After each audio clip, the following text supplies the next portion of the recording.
我也不知道我俩哪来的勇气，竟然敢背一。I honestly don't know where my husband and I found the courage to take on a mortgage of over $160,000.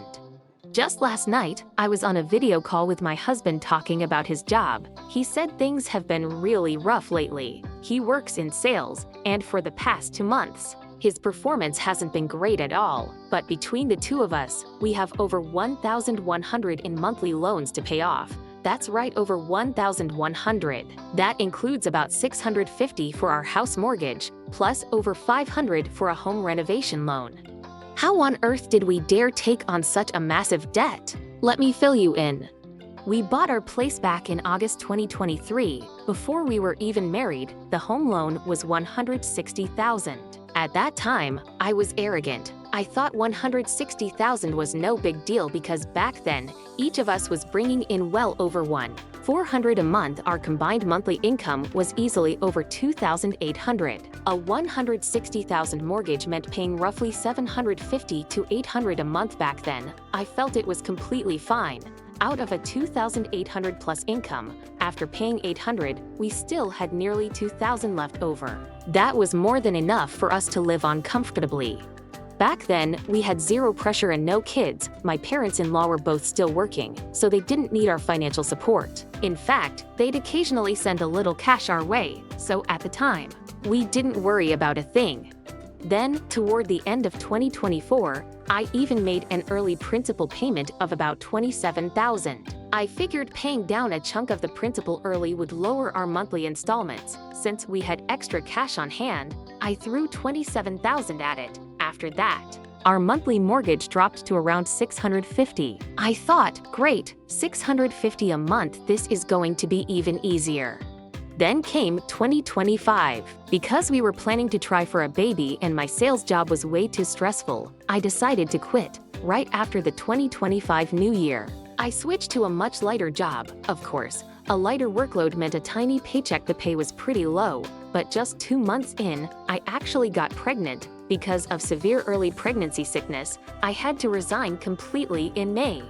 Just like that, my income went straight down to zero. It went from over $1,400 a month down to $300 or $400, and then straight to zero. Even then, we didn't realize the storm was brewing. We kept eating out, having fun, and enjoying life, without any real mindset of saving money. We just lived in the moment.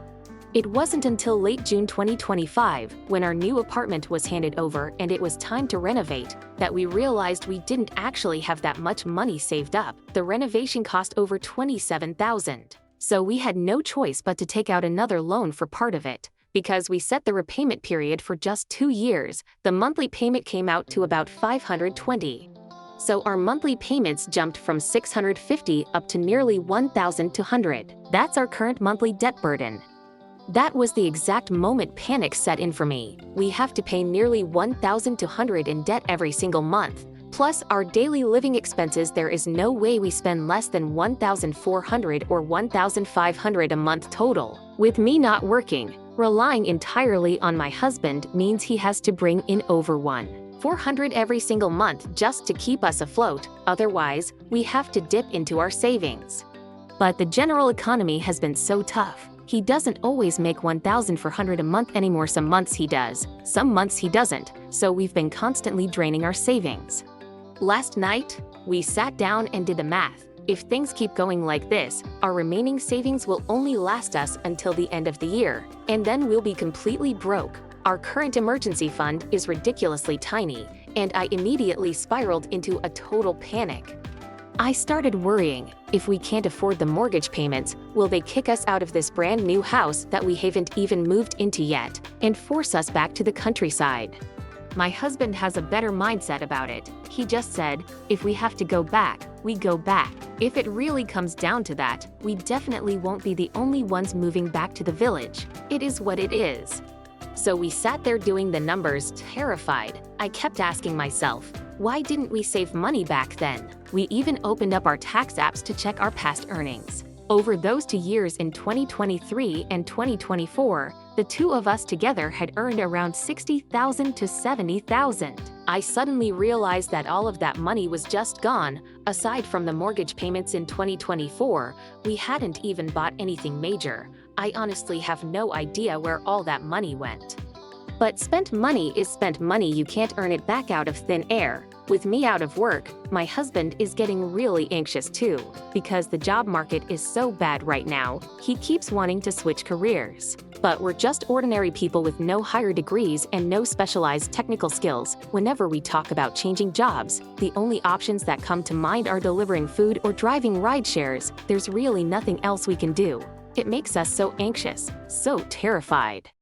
I don't know if any of you sisters out there are going through the exact same thing. When on earth is this life going to feel stable again?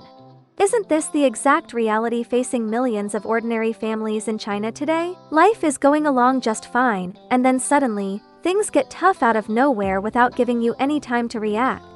Think about it, when they first bought the place, the young couple was making over $2,800 a month. Paying a $700,800 mortgage seemed like a breeze. Who could have guessed that in just 2 short years, she'd have to quit her job due to pregnancy, bringing her income straight down to zero, while his sales performance would take a sudden plunge. Facing over $1,100 in monthly debt payments plus daily living expenses, they were forced to start draining their emergency savings. And when they did the math, they realized their savings wouldn't even last them until the end of the year. It's really not because they were reckless spenders or bad at managing a household. Just look around you, how many people have gone through the exact same thing over the past few years. A few years ago, when the economy was booming, everyone assumed their income would just keep rising. People felt confident enough to buy homes, take on loans, and spend freely. But then the economic climate cooled down, jobs became unstable overnight, and incomes dropped out of nowhere. And if you want to switch gears and try something new, ordinary people without higher degrees or technical skills are left with only a handful of options: working factory lines, delivering food, or driving ride shares. It feels as if there's no other way out.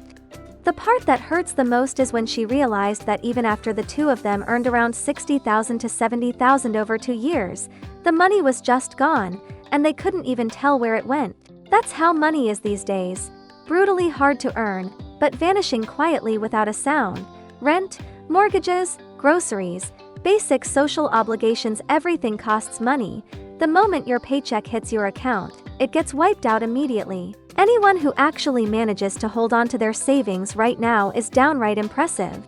Honestly, what causes the most panic isn't just the current struggle, it's the overwhelming sense of helplessness because you can't see the light at the end of the tunnel. Your savings are dwindling day by day, your job shows no sign of turning around, and every morning you wake up to a mountain of bills. At night, lying in bed, you can't stop wondering, what if our income completely dries up? What if we can't pay the mortgage? I bet a huge number of people are living with that exact same sense of anxiety hanging over their heads. There's no need to feed anyone fake inspirational fluff here. I just want to say one thing. It's really not because you aren't working hard enough, nor is it because you don't know how to live within your means. The general environment is just tough right now, and the vast majority of us ordinary people are feeling the pinch. Moving forward, don't make reckless gambles, don't take on unnecessary financial leverage, and hold on to whatever cash you can. Just pulling through safely and smoothly is better than anything else.